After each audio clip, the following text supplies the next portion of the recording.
വിദ്യാർത്ഥികളുടെ അഭിരുചിക്കൊത്ത തൊഴിലവസരങ്ങൾ ലഭ്യമാകും വിധമുള്ള കൂടുതൽ കോഴ്സുകൾ വിദ്യാഭ്യാസ മേഖലയിൽ ഉൾപ്പെടുത്തേണ്ടത് അനിവാര്യമാണെന്നും അതിനുള്ള ശ്രമങ്ങൾ സർക്കാരിന്റെ ഭാഗത്തു നിന്നുണ്ടാകുമെന്നും ഉന്നത വിദ്യാഭ്യാസ വകുപ്പ് മന്ത്രി റോജി എം ജോൺ കൊച്ചി നഗരസഭ സംഘടിപ്പിച്ച വിദ്യാദാനം പുരസ്കാരം 2026 ഉദ്ഘാടനം ചെയ്ത് സംസാരിക്കുകയായിരുന്നു അദ്ദേഹം. നഗരസഭാ മേയർ അഡ്വക്കേറ്റ് മിനിമോൾ ചടങ്ങിൽ അധ്യക്ഷയായിരുന്നു. കൊച്ചി നഗരസഭാ പരിധിയിലെ വിവിധ സ്കൂളുകളിൽ നിന്ന് കഴിഞ്ഞ SSLC പരീക്ഷയിൽ ഉന്നത വിജയം നേടിയ വിദ്യാർത്ഥികളെ കൊച്ചി നഗരസഭയുടെ ആഭിമുഖ്യത്തിൽ അനുമോദിച്ചു. എറണാകുളം ടൗൺ ഹാളിൽ സംഘടിപ്പിച്ച വിദ്യാദാനം പുരസ്കാരം 2026 പരിപാടിയിലാണ് വിദ്യാർത്ഥികൾക്ക് പുരസ്കാരങ്ങൾ വിതരണം ചെയ്ത് ആദരിച്ചത്. സംസ്ഥാന ഉന്നത വിദ്യാഭ്യാസ വകുപ്പ് മന്ത്രി റോജി എം ജോൺ ചടങ്ങ് ഉദ്ഘാടനം ചെയ്തു. നമ്മുടെ വിദ്യാഭ്യാസത്തിന്റെ രീതികളും പ്രവണതകളും ഒക്കെ മാറിക്കൊണ്ടിരിക്കുകയാണ്. ഇപ്പോൾ നമ്മുടെ വിദ്യാർത്ഥികളൊക്കെ നല്ല മാർക്കോട് കൂടി പാസ്സാവുന്നു. ഞാൻ പറഞ്ഞ 100% വിജയം കൈവരിക്കുന്നു ഒക്കെയാണ്. അത് വലിയ നേട്ടം തന്നെയാണ്. നിങ്ങളുടെ വലിയ എഫേർട്ട് അതിൻ്റെ പിന്നിലുണ്ട് എന്ന് ഞങ്ങൾക്ക് എല്ലാവർക്കും നന്നായിട്ടറിയാം. നമ്മൾ അറിഞ്ഞിരിക്കേണ്ട ഒരു കാര്യം, നിങ്ങൾ വലിയൊരു വിജയം കൈവരിച്ചു.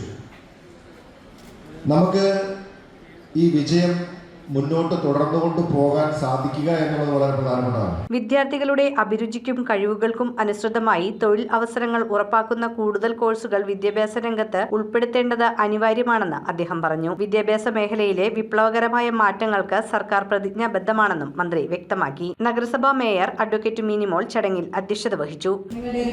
ജീവിതത്തിന് അടിസ്ഥാനമാകുന്ന 10ാം ക്ലാസ് എന്ന ഒരു കടമ്പ പൂർത്തീകരിച്ച് അതിൽ ഉന്നതമായ വിജയം നേടിക്കൊണ്ട് മാതാപിതാക്കൾക്കും പഠിച്ച സ്കൂളുകൾക്കും അധ്യാപകർക്കും എല്ലാം അഭിമാനമായി മാറിയ നമ്മുടെ വിദ്യാർത്ഥിനികളെ വിളിച്ചു വരുത്തി അവർക്കൊരു അഭിനന്ദനം അർപ്പിക്കുക എന്ന ഒരു മഹത്തായ കാര്യമാണ് കൊച്ചി മുനിസിപ്പൽ കോർപ്പറേഷൻ ഇവിടെ സംഘടിപ്പിച്ചിട്ടുള്ളത്. അധ്യാപകർക്കും മാതാപിതാക്കൾക്കും നഗരത്തിനും അഭിമാനമായ വിദ്യാർത്ഥികളെ ആദരിക്കുകയായിരുന്നു നഗരസഭയുടെ ലക്ഷ്യമെന്ന് മേയർ അധ്യക്ഷ പ്രസംഗത്തിൽ പറഞ്ഞു. MP ഹൈബി ഈഡൻ, MLA-മാരായ TJ വിനോദ്, ദീപക് ജോയ്, നഗരസഭാ പ്രതിപക്ഷ നേതാവ് VS ശ്രീജിത്ത്, സ്റ്റാൻഡിംഗ് കമ്മിറ്റി ചെയർമാൻമാരായ Jismi Gerald, Seena teacher, Antony Painuthara, KM Manaf, division councillor Sudha Dileep Kumar, നഗരസഭാ secretary Shibu PS, IAM director Muhammad Swalih എന്നിവർ സംസാരിച്ചു. നമ്മളുടെ ലേണിംഗ് എന്ന് പറയുന്നത് ഒരു കണ്ടിന്യൂസ് പ്രോസസ്സായി മാറാൻ പോവുകയാണ്. നിങ്ങൾ ഏത് പ്രൊഫഷനിൽ കയറിയാലും അവിടെയെല്ലാം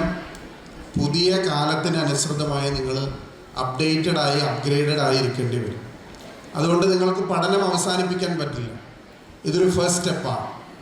ഇനിയും ഒരുപാട് ദൂരം മുന്നോട്ട് പോകണം. തീർച്ചയായും നിങ്ങൾ ഇനിയും മത്സരമുള്ള ലോകത്തേക്കാണ് കടന്നു പോകുന്നത്.